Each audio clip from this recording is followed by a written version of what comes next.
ছোলার ডাল তো অনেকে অনেকভাবেই রান্না করে খেয়েছেন। একবার হলো বাসায় এভাবে রান্না করে খেয়ে দেখবেন, এতটাই মজাদার হয় এই ছোলার ডালের রেসিপিটি। এই ছোলার ডালটা ভাতের সাথে, রুটি, পরোটা, এমনকি লুচির সাথে খেতে পারবেন। নমস্কার, সবাইকে স্বাগত জানাচ্ছি নতুন আরও একটি রেসিপি দেখার জন্য।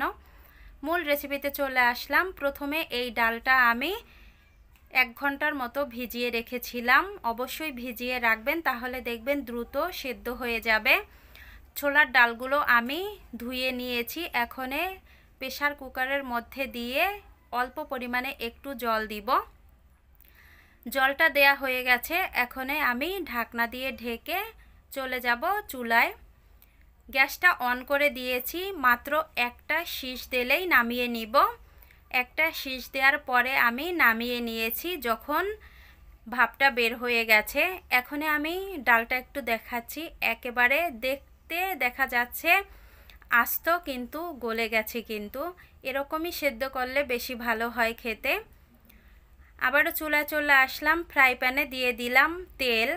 তেলটা দেওয়ার পরে ফোড়নের জন্য দিয়ে দিলাম তেজপাতা, গোটা জিরা কিছুটা পরিমাণ, গরম মশলা, এলাচ, লং আর দিয়ে দিলাম গোলমরিচ। এই মশলাগুলো আমি হালকা পরিমাণে একটু ভাজি করে নিব, যাতে পুড়ে না যায়। এবার দিয়ে দিলাম আদা কুচি আর রসুন কুচি। এখানে আমি কুচি করে দিয়েছি, আপনারা চাইলে পাটায় বেটেও দিতে পারেন, তবে কুচি করে দিলেও খেতে বেশি ভালো লাগে।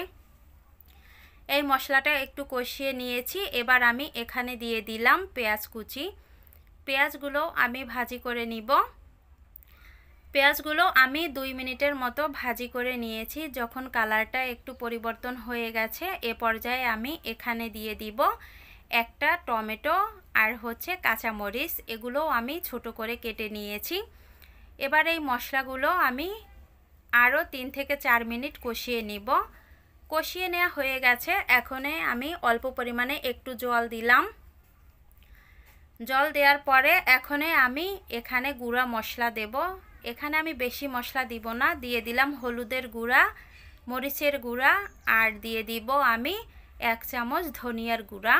আর এখানে আমি কাশ্মীরি লঙ্কার গুঁড়াটা ব্যবহার করেছি, এতে করে সুন্দর একটা কালার আসে। এখন এই মশলাটাও আমি একেবারে লো হিটে 5 থেকে 6 মিনিটের মতো কষিয়ে নিয়েছি। কষিয়ে নেওয়ার পরে সেদ্ধ করা ডালগুলো আমি দিয়ে দিলাম। ডালগুলো দিয়ে এবার মশলার সাথে ভালোভাবে মিশিয়ে নিতে হবে। আমি মশলার সাথে ভালোভাবে মিশিয়ে নিয়েছি। এখন স্বাদ মতো দিয়ে দিতে হবে লবণ। লবণটা দেওয়ার পরে আমি এখানে দিয়ে দিব গরম জল অল্প পরিমাণে। অবশ্যই গরম জলটা দিবেন। গরম জল দেওয়ার পরে সবগুলো আমি একসঙ্গে ভালোভাবে মিশিয়ে নিয়েছি। এখন একটা ঢাকনা দিয়ে ঢেকে 10 মিনিট লো হিটে জাল করে নিব। 10 মিনিট হয়ে গেছে, ঢাকনা তুলে নিলাম। এবার ডালটাও রান্না হয়ে গেছে। একটু নেড়ে চেড়ে দিতে হবে। তারপরে আমি এখানে দিয়ে দিব কিছু পরিমাণ ধনিয়া পাতা কুচি। ধনিয়া পাতা কুচি দিয়ে আমি একটু মিশিয়ে নামিয়ে নিব। চাইলে আপনারা এখানে গরম